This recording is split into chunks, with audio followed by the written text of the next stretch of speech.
In the meantime, the Premier is effectively asking people to go into unofficial lockdown. It's pretty clear that the curve is still climbing. If you're 12 or over and you're outside your house, you've got to wear a mask.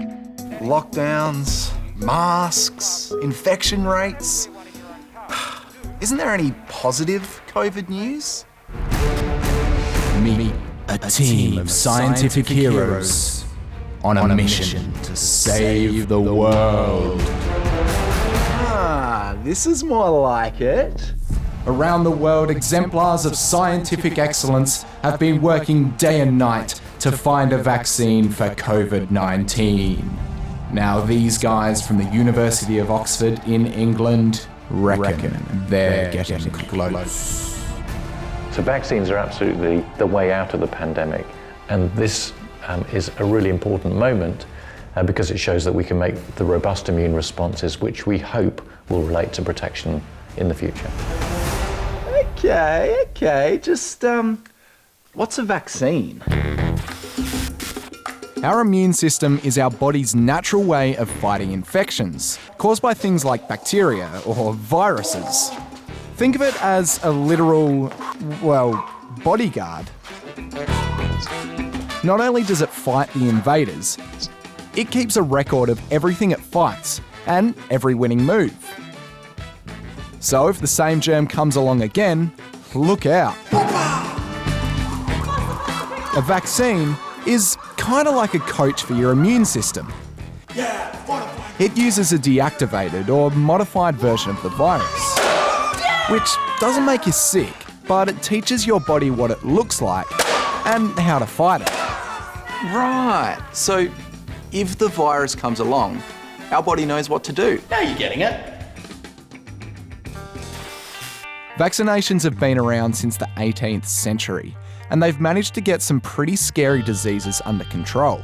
For example, up until 50 years ago, there was a disease called polio. It caused serious pain, and sometimes lifelong deformities or even death. In Australia, more than 40,000 people contracted the virus.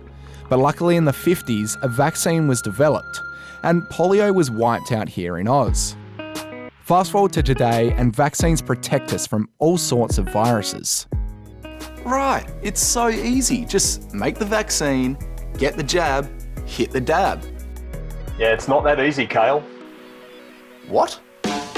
Yeah, making a vaccine can be really tough. You know, one of the first things that most vaccines start with is understanding the enemy, if you like. So in this case, the enemy is this horrible coronavirus, which we didn't even know existed really until 9 months ago. And so it's a brand new enemy that we have to understand. And then the next trick is also understanding how it behaves when it infects people and when it infects the cells in those people. Right now, lots of scientists from lots of labs are working on, lots of COVID vaccines. Oh, there's lots of different ways to make a vaccine. And for SARS, for COVID, there's, I think, over 100 different vaccines being tested and developed at the moment. The Oxford one, which is called that, has showed some promising signs, with volunteers developing an immune response to the vaccine. But that doesn't necessarily mean it will work against the actual virus.